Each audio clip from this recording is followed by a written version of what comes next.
welcome to a brand new episode here on Britain's Farm. So it's been a few weeks since we've been down here on Britain's Farm, but here we are. And we are starting the last harvest. Yes, that time has unfortunately come. So we will get all of the crops harvested, and then that will be the end to the series, which is a bit of a shame. Because I've really enjoyed this, and it's been sort of a really nice wander down memory lane, really, in terms of you know, sort of doing a series of all the toys that I've collected, and you know, one or two I've still got. Well, it's not the original Combine now, because like I said before, way back sort of at the beginning of me recording this, that unfortunately my Combine got, my New Holland Combine got broken. Mentioning no names this time because tensions are pretty raw, but yeah, it got broken, so I've had to buy another one. So it's not the original anymore, which really does annoy me, because the original would be getting on for Jesus, probably 35, 38 years old, something like that. But yeah, so I guess the one that I bought is still that old, because it still came out at the same time as the other one. But obviously, you know, the one I've got now is not the one that you know, was bought to me or bought for me as a child. I can't remember which way. I'm pretty certain the New Holland Combine came for Christmas, and I bought the Massey Ferguson one for my birthday, I think. I might be wrong, but yeah, as I say, it's a long old time. But yeah, so it's not the original one, but the Massey Ferguson I've still got somewhere. I don't know where that is at the moment, but I have still got the Massey Ferguson. And then see, the plan originally was that we was going to sort of move through the years of collecting, but with 2025 being announced, things have got to, there's got to be some give. And as I've said before, you know, these Britain's videos don't get too much in the way of, don't get me wrong, none of them really are viewed excessively, but like I say, things just have to give. On that, for that reason as well, Carman's Farm is soon going to become to an end as well, just because you know, I have got to make way for 2025. I want 1950s to move a little bit quicker, so I want to do sort of more episodes of that a week. And then I've also got Sunnyside at Farms, which I really enjoy doing. I know one or two other people really enjoy that as well. And I've also got, well, The Life of a Potato, that obviously will come to an end once we get the harvest and everything done, where it's sort of pre-packed off and you know, sort of sold. But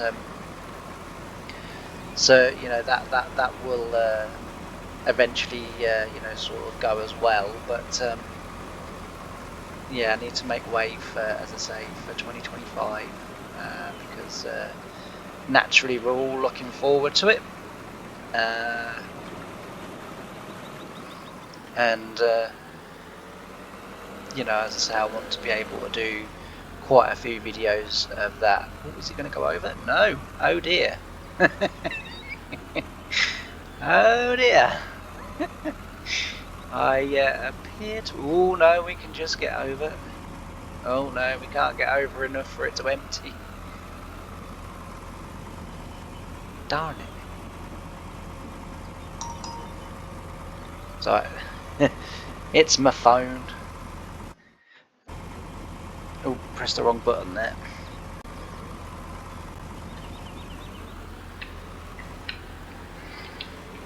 Okay, so I'm back. Sorry about the interruption. But as you are all probably very fully aware, my phone doesn't stop. So Yeah. Oh, hang on a minute, I didn't empty that. Okay, okay. I was thinking, I was gone like a couple of 3 minutes, so that must have emptied. Okay, so what we're going to need to do is then we're going to need to turn the combine off. So this is not helpful, but we're going to have to do it because ideally I wanted it all to go in there because obviously that trailer holds quite a bit, but we will have to go and get the other one. So pardon me, we will put this down here and we'll have to use that other one, that green one there. So we'll just put this down here for now. Shame about that because as I say, that would have really sped things up because this trailer does get full pretty quickly. Oops. That was me letting go of the accelerator and then or the W key, and then for some reason repressing the W key. But yeah, no, as I was talking about, and saying sort of about, you know, my Britons and stuff like that, and because I remember the time when eventually I realised that, you know, I wasn't sort of going to be able to use them or play with them anymore. You know, the way that obviously I had been doing, you know, obviously I'd always wanted to work on a farm. My uncle worked on a farm, you know, my granddad, and, you know, sort of my other uncles and great uncles and what have you, and sort of my whole family on my mum's side was involved with farming. I mean, my dad's dad had a farm, a small holding, but by the time sort of I'd got sort of old enough to deal with, he'd sort of sold up and you know, sort of was doing you know, sort of other things then with his life by the time I'd sort of grown, you know, was old enough to know, sort of thing, and so I'd sort of grown up with the, you know, a real deep desire to want to work on a farm and you know, sort of, and do all of that. You know, the countless hours that I spent with my granddad on his old track Marshall crawler, going up and down the field, being shaken to bits, you know.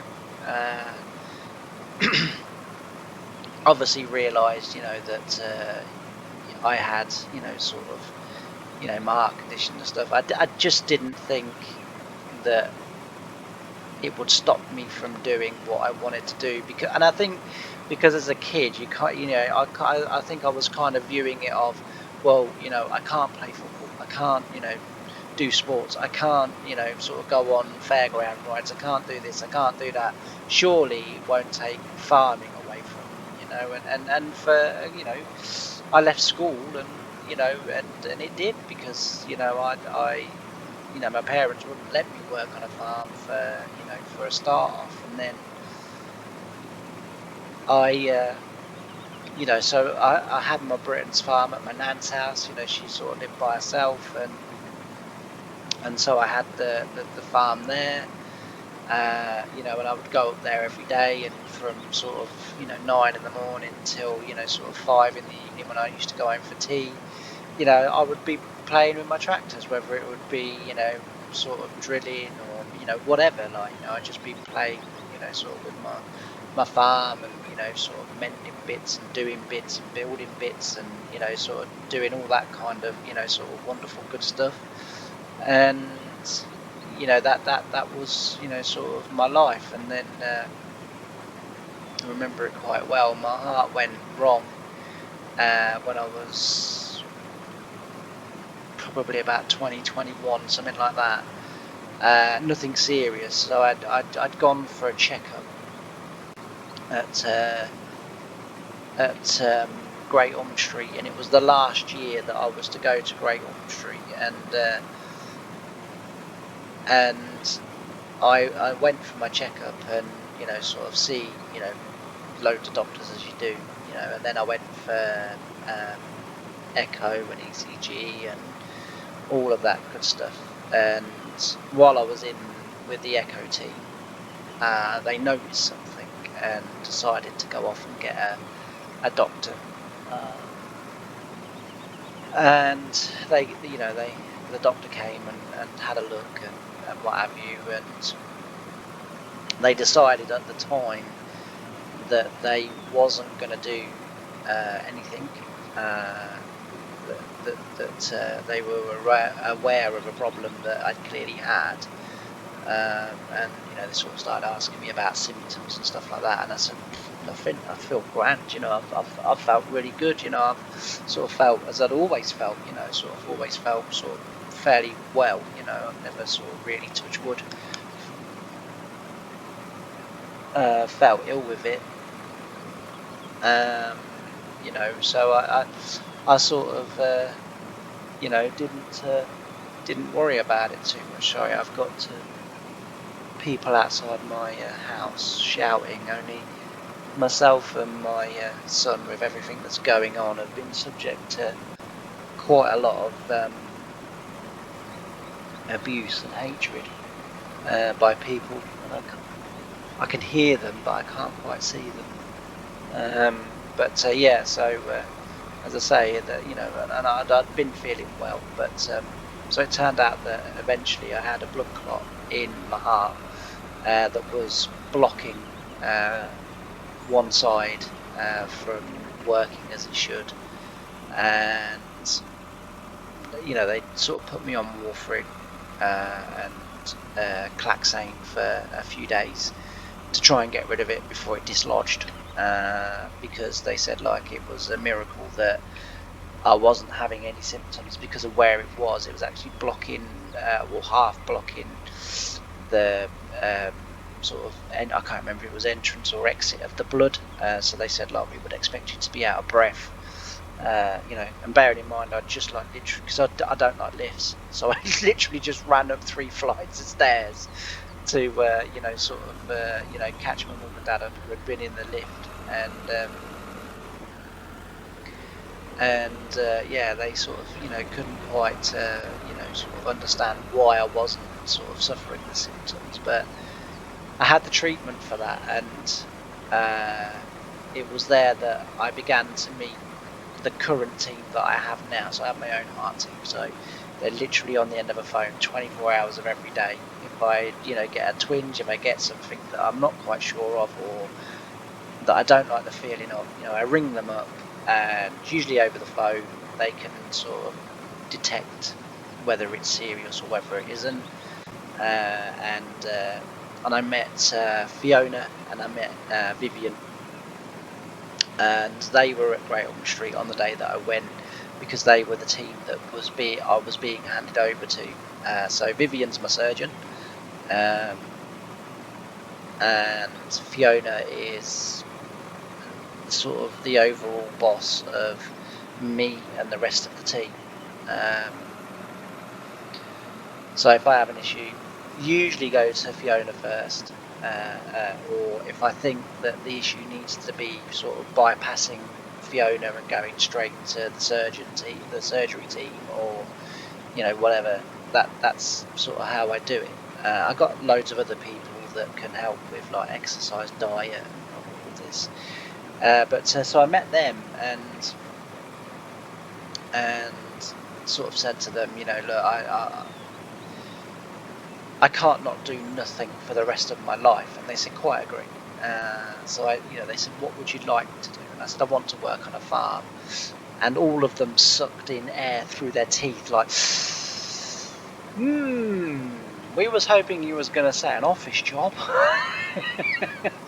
I said, no one in their right mind grows up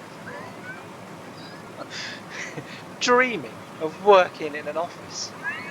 I said, no one. And so they sort of said, well, what do you want to do on a farm? Do you want to do management? And I said, well, eventually, yeah. I said, because I said, I realise when I get older, I'm not going to be able to do the things that at the moment I'm capable of doing. So management would be a good way for me to eventually go. I said, like, but at the moment, I want to drive tractors. I want to work on a farm. You know, I want to be the general dog's body that, you know, does the everyday working sort of thing. And they were like, you know, okay. They said, like, we'll support you, but you get any issues, you immediately come to us, like, you know, so that we can correct anything or do anything. So that was kind of the agreement that we had. Then I, not long after that, developed, well, I guess I'd always had it, but it sort of came out fully. So I had like my mental health issues, and my mood started to suffer, began to get depressed. I didn't want to go out, I didn't want to see anyone, I just wanted to be on my own all the time.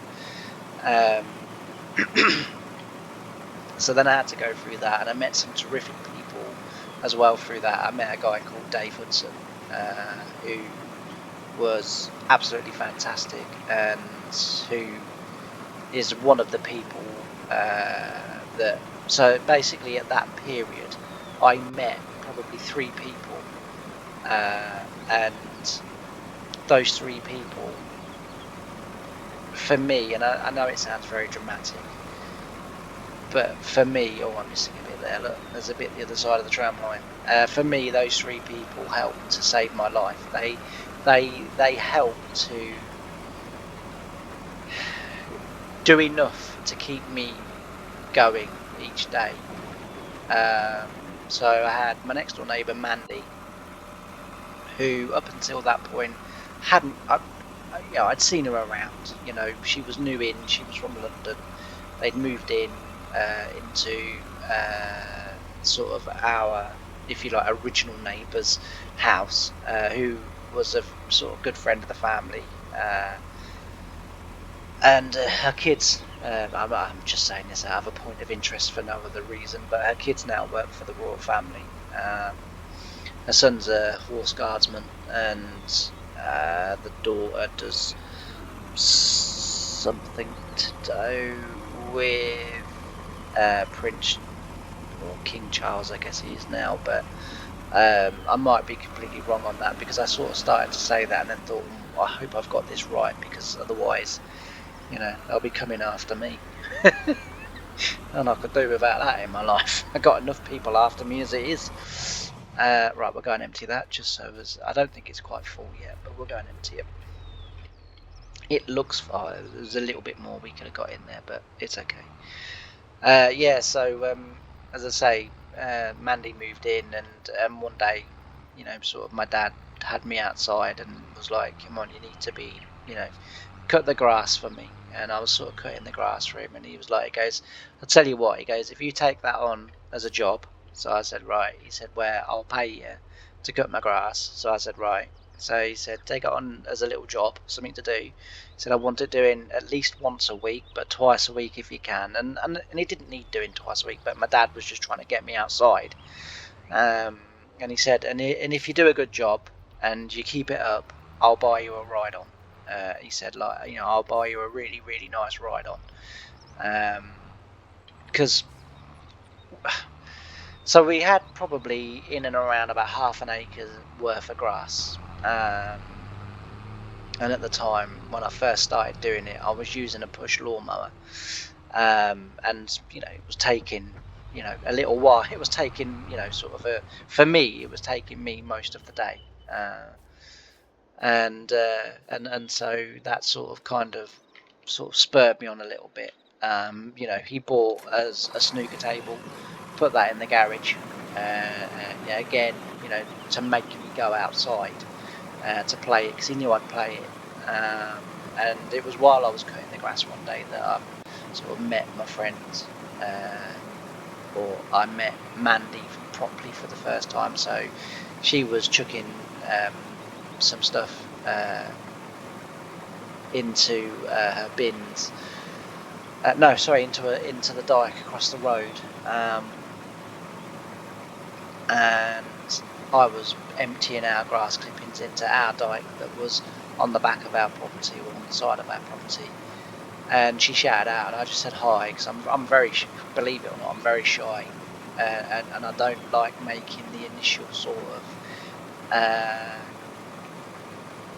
contact, so to speak. And funnily enough, since the last few weeks when I've not been able to do videos every day, and I kind of got a little bit out of that, I was very nervous the first sort of, like last week's video and then yesterday's video, I was very nervous because I was kind of afraid that people were going to sort of leave comments and sort of say, oh, where the hell have you been, blah, blah, blah, blah, blah, and sort of have a go. I felt like I'd done something wrong, even though obviously I know I haven't, but it's kind of how I felt. And that's why I'm trying to get back right into it properly again. Meetings hopefully are slowing down. Although phone calls, yeah, they're quite a lot through the day.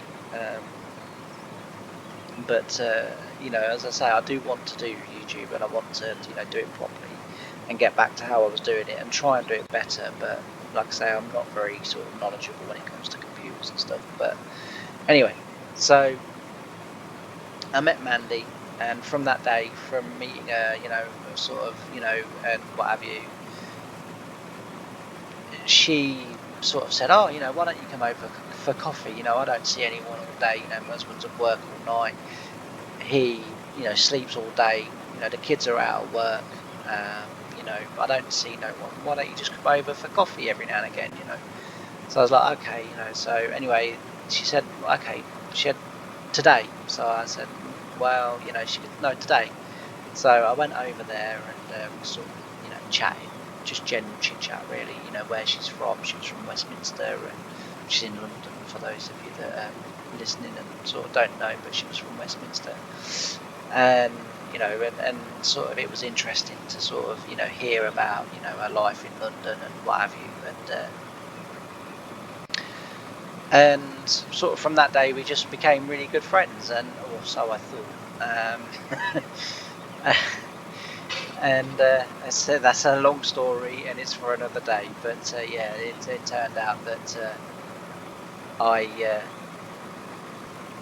I'd sort of misread that, I think, a little bit. I don't know, but anyway, at the same time, through the doctors and through being referred to a mental health support team, I then met two blokes.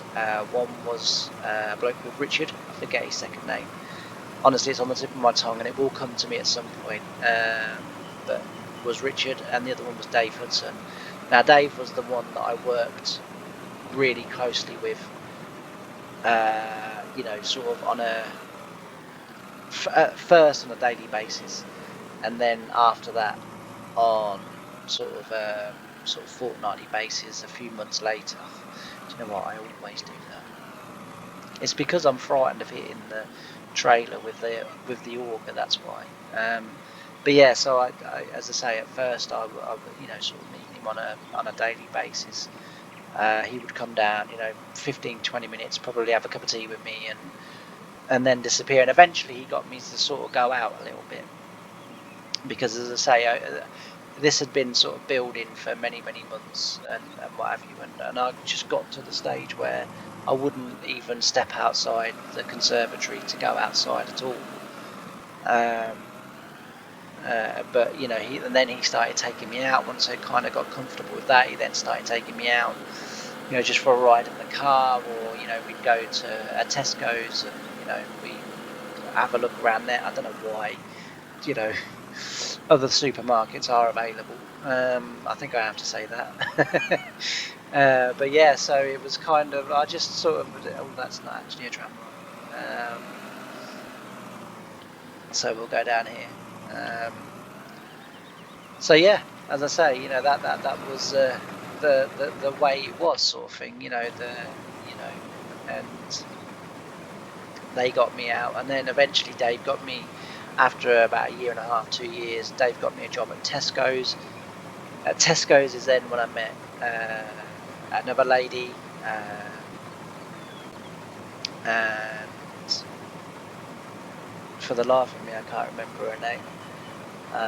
My mum often mentions her a lot, but yeah, I can't remember her name. It's either Linda or Karen or something like that, I think. But anyway, so I met her, and then she sort of said, well, if you want to work on a farm, we've got a farm. It's not very big and we don't employ anyone, but you can come and help us out on your days off. And I went down there, and they used to set obstacle courses up for me so that I could drive trailers, and I'd have to drive the trailer and tractor and trailer through the obstacle course and then reverse it back through the obstacle course. I had to practice reversing and tipping at elevators with the trailer raised, and then also with the trailer not raised, so that I was able to do it blind. And you know, they sort of really helped me out, and then I did sort of bits of ploughing for them, and I think it was there that I sort of fell in love with ploughing, really. I just enjoyed the solitude of it. It was the fact that you were in a field.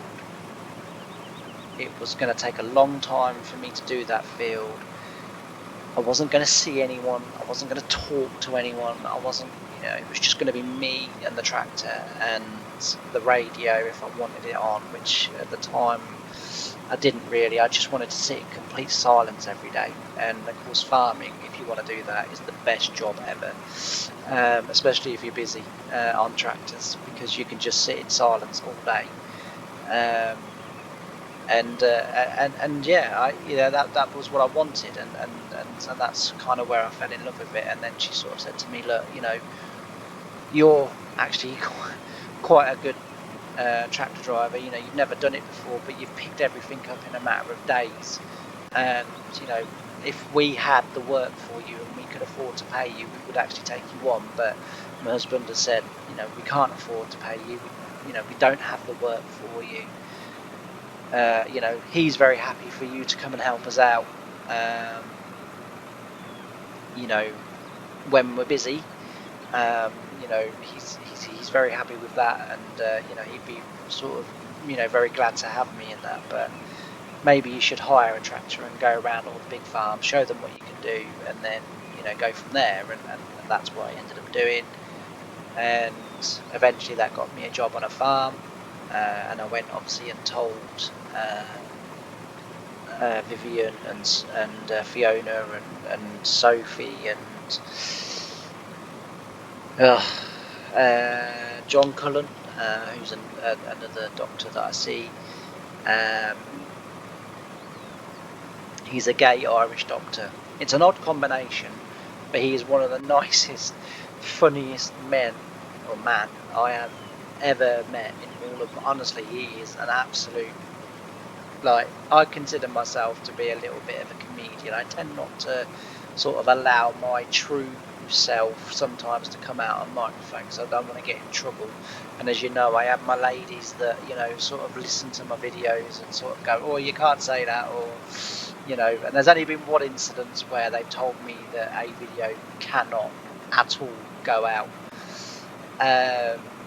You know, so there's only been one video where they've gone, no, that you cannot put that out. You know, it's not overly that bad, but we don't want to get you in trouble. You know the story, you was there, everyone wants to know what I said, even though it wasn't that bad. But anyway, so I tend to sort of, you know, a little bit of humour and, you know, whatever comes through, but I tend to rein it right in, because my humour is very much Frankie Boyle, Jimmy Carr type humour.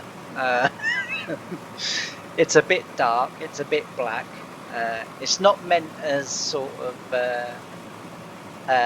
you know, offensive. I don't mean it offensively to anyone. I am only joking, but, you know, with the way of the world today, you know, jokes don't exist anymore, you know, and, you know, you're far too quick to be reported upon or jumped upon, you know, whenever you say anything. And because I'm not a sort of recognised comedian, you know, with a reputation of doing that sort of stuff like Jimmy Carr, Frankie Boyle, Ricky Gervais, I can't get away with it, but they can.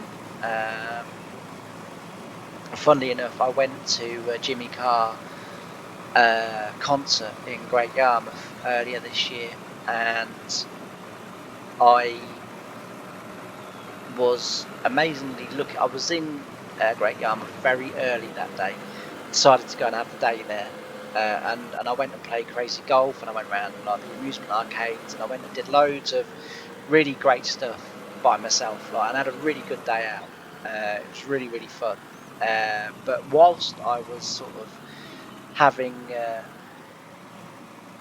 lunch in this quite nice restaurant, actually, Jimmy Carr came in, and he sat sort of, so my table was sort of, I was sat at my table, and he sat on his own on the next table.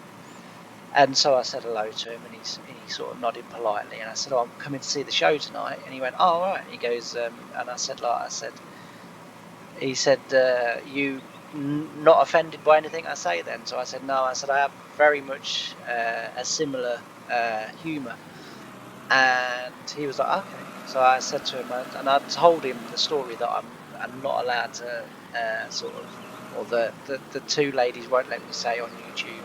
I told him that story, and he, at first I kind of sort of thought that he was just laughing politely, and then he said, "Can I use that story in my show tonight?" And I was like, "I'd be absolutely made up, like if you used it in your show tonight." And he goes, "Can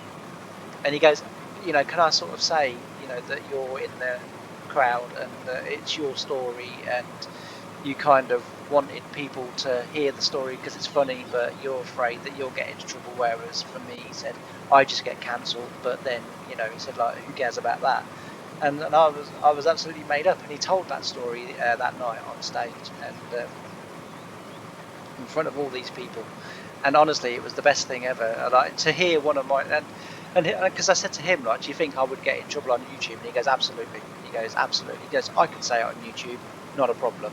People will go, 'That's very funny,' because the people that don't like me wouldn't watch me, whereas people don't know who you are, so they're probably going to watch you. They're going to get offended. They're going to report you." He said, "I think it was very wise that you didn't put that out, even though it's not, he said, it's not offensive really to anyone. It's not that bad, but." And so I was kind of like, okay, but he goes, "I would love to tell that story tonight." And so I said, "Well, I'd be honoured, and I said that's how my sense of humour is." And so, he ate his lunch, I ate my lunch, and, we were sort of talking and sort of we, kind of got on fairly well for, the sort of half hour, because I was virtually finished my lunch when he came in. And I was just waiting for dessert, but don't tell anyone that, because as far as everyone's concerned, I don't like dessert, but when I'm out, I do like dessert.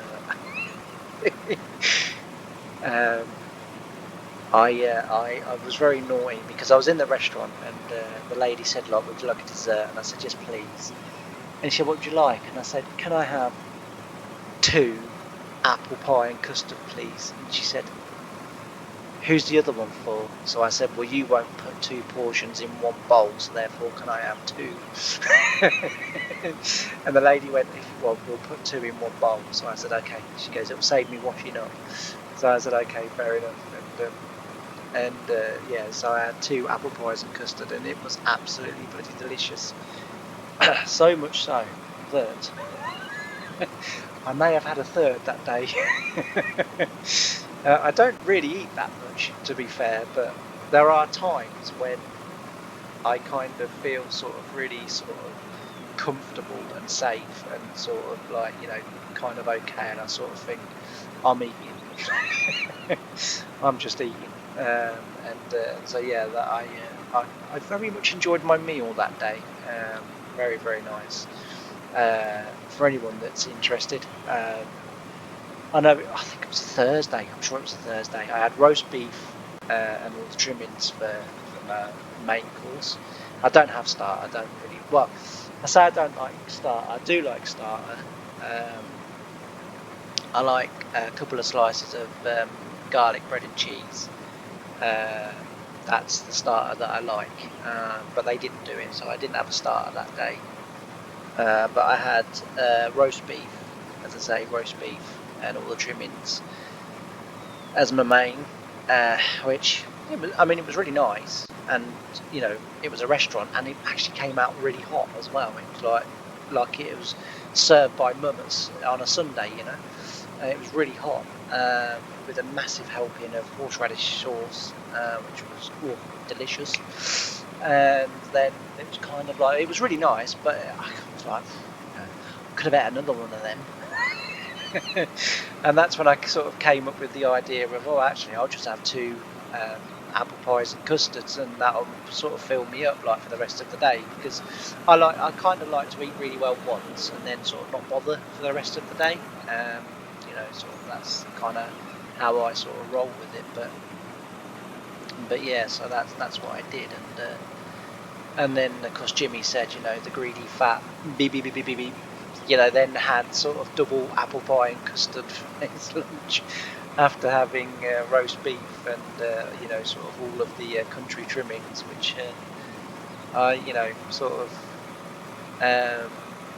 you know, was a little bit embarrassed about that he told people. And of course the other thing was, I had sort of fluff at the time on my head, because I don't really get hair anymore, I get fluff. And because it's ginger, bright ginger as well, so he sort of ripped me really badly for that as well. which is fine, because I've had that since pretty much birth, so that was no problem. But yeah, no, as I say, it was a really good night out. But yeah, so as I say, after that kind of problem with the blood clot and what have you, you know, I then sort of, I think within 2 years I was working on a farm, you know, where I worked up until, so I was about 22, 23 ish, roughly, when I got on a farm, and I was 36, I think, 36.